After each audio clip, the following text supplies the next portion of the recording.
Hi folks, Joseph Kursky here with you to talk about how do we investigate the 600 largest cities of the world in 3D using a globe based on the ArcGIS platform. Now, because it's a platform, people can build things on top of it. And indeed, that is exactly what my colleague, she's wonderful, actually built this 3D globe tool.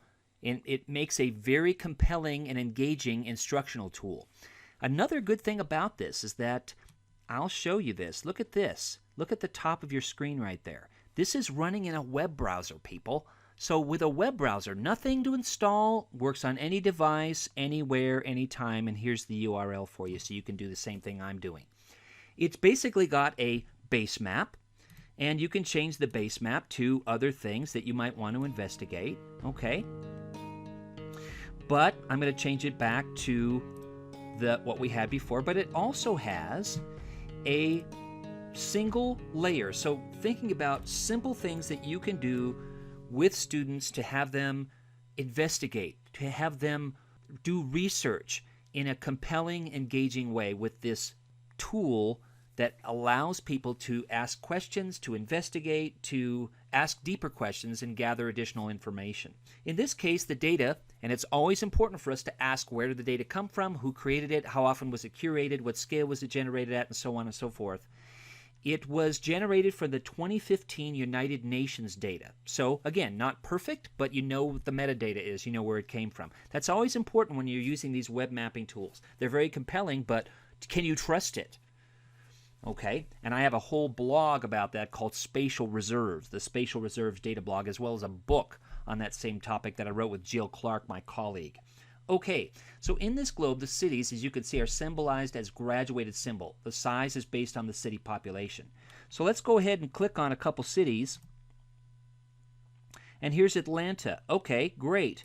And look, you've got a histogram of population change projected up to 2025, and then also going back in time. So what was it like in the mid part of the 20th century? So here's Atlanta, fast-growing place. What if we went to another city, even faster growing? How about Lagos? Okay, 13 million, and then look at that. Look at the steepness there, 18 million in 2025, but early part of the 20th century and even mid part of the 20th century, only 1 million people there. So what about a city that's not growing very fast? Well, what if we went to Rome, right? Italy as a whole has a very low sort of population growth. And so, again, it's borne out in the histogram. So we can take a look at the histogram there and see that, oh, okay, it has kind of stabilized, growing now, but for actually some decades, it actually lost populations. You can look at the suburbs versus the inner city and so on. But different cities, different histograms for each one of these cities. Let's take a look at Moscow there. Okay, so the point is that we've got a database behind all these points. That's the beauty of a GIS. That's the wonder, the glory of a geographic information system, is that you've got data behind these points. It's not just a bunch of points floating out in cyberspace. We've got the ability to look at each individual data point. But stepping back a moment, just looking at the pattern, the relationships here, what cities are in the northern hemisphere versus the southern hemisphere? What cities are along coasts, and does that matter? Ooh, when you think about potential sea level change. What about how many cities are in different ecoregions? So here in the plateau of Tibet, Gobi Desert, and so on, there aren't any of these 600 largest cities. So which countries have the most cities? And which cities are more prone to natural hazards in them? So all kinds of questions you can ask. Which 5 cities in Australia made the top 600? There they are. Ooh, they're all along coasts. Why would that be? What is the ecoregion, the climate, etc., looking like in the interior of Australia versus on the coasts here? Interesting. So which cities are in the grassland biome in the world? Which cities are in the semi-arid desert? Which cities are in rainforests, etc., etc.? Okay? Now, find a city where the population is increasing less rapidly than a place like Brisbane. Okay, so we've got the growth here.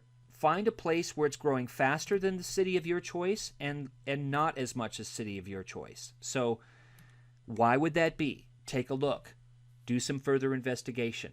Now this 3D globe contains hundreds more cities than the one that we looked at in my other video where we looked at the top 27. Another purpose for comparing that one and this one is to bring up some key points when using geospatial technology. First of all, deciding how much data to examine is important. More data is not always better, folks, right? More is not always better. In this particular case, this is a very compelling teaching tool, and so is that other one of the top 27. Sometimes, in our increasingly saturated big data world, one of your goals in using geographic technologies in education is helping students understand how dependent their analysis is on the amount and the quality of the data. Now, sometimes too much data is confusing and causes essential points or even patterns, relationships, and trends to be sort of overlooked. Now, number two, you can customize how much data you will use in your maps and globes, such as through filtering and symbology. Not with this one, because this is an already pre-made web mapping application. So you can't customize this one. But you can, inside ArcGIS Online, actually filter, symbolize the data differently. You can also customize most anything about these digital maps and globes. The presence or absence of the pop-ups, the information displayed in each pop-up is just one of the dozens of things that you can change, as well as the classification method, the symbology, and so on. So let's take a look once more at the distribution of the 600 largest cities and take a look at, okay, in the Sahara Desert, okay, there's not any of them. Which is the closest city to the actual Sahara? Well, one might argue that Cairo is actually in the Sahara, definitely on the edge of it, but it's got the Nile, so it could be sustained over the millennia, right? But you've got definitely a coastal predominance for these cities. I mean, look at South America, right? Look at how many cities are actually along coast. North America as well, although there is some influence of the Great Lakes and the industrial cities of the Great Lakes. So, gosh, there's just lots of things you can do. Take a look at northern latitudes versus southern latitudes.